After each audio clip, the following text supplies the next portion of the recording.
Argentina fans, இன்னைக்கு Argentina தோத்து போனதுக்கு தயவு செய்து ஃபீல் பண்ணாதீங்க. ஏன்னா நம்ம ஆல்ரெடி இன்னைக்கு மேட்சை வின் பண்ணிட்டோம். எப்படி சொல்றேன்னா, நம்ம மேட்சே ஜெயிக்க கூடாதுன்னு சொல்லி ஒரு சில கும்பல்லாம் ப்ரேலாம் பண்ணிட்டு இருந்தானுங்க. அதெல்லாம் தாண்டி நம்ம இன்னைக்கு ஃபைனல் முடிய வந்திருக்கோம்னாலே அதுவே வின்னு தாங்க. எல்லாத்துலேயும் கப் அடிச்சிட்டு இருக்க முடியுமா? போன தடவை தானே கப் அடிச்சோம். ஸ்பெயினும் நம்ம பசங்க தான். லெமினமெல்லாம் பாருங்க, மேட்ச் முடிச்சுட்டு நம்ம ஹாலில் வந்து ஹக் பண்ணாரு மெஸ்ஸியை. எல்லாம் பார்க்க கியூட்னஸாக இருந்துச்சுல. நல்ல பையன் தான், ஜெயிச்சுட்டு போட்டோம். So what?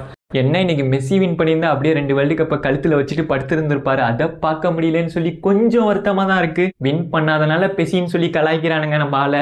வின் பண்ணியிருந்தா ஃபிஃபா பிரின்சஸ்ன்னு சொல்லியிருப்பாங்க. எப்படி பார்த்தாலும் நம்ம ஆளை கலாய்க்க தான் போறானுங்க. நம்ம ஆளுக்கு இல்லாத ஹேட்டர்ஸை தாண்டி தானே நம்ம ஆள் இவ்வளோ தூரம் வந்திருக்காரு. பெருமைப்படுங்க அர்ஜென்டினா ஃபேன்ஸ்னு சொல்றதுக்கு.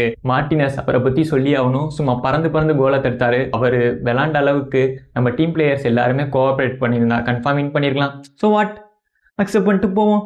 This is Aziz signing off. வருகிறேன், பை. அப்புறம் ஒன்று கேட்கணும்னு நினச்சேன். எதுக்கு நம்ம ஆளுங்க வந்து பால் அடிக்காமல் ஸ்பெயின் பிளேயர்ஸை பிடிச்சி அடிச்சிட்டு இருந்தானுங்க? அதுக்கு மட்டும் கமெண்ட் பண்ணுங்க.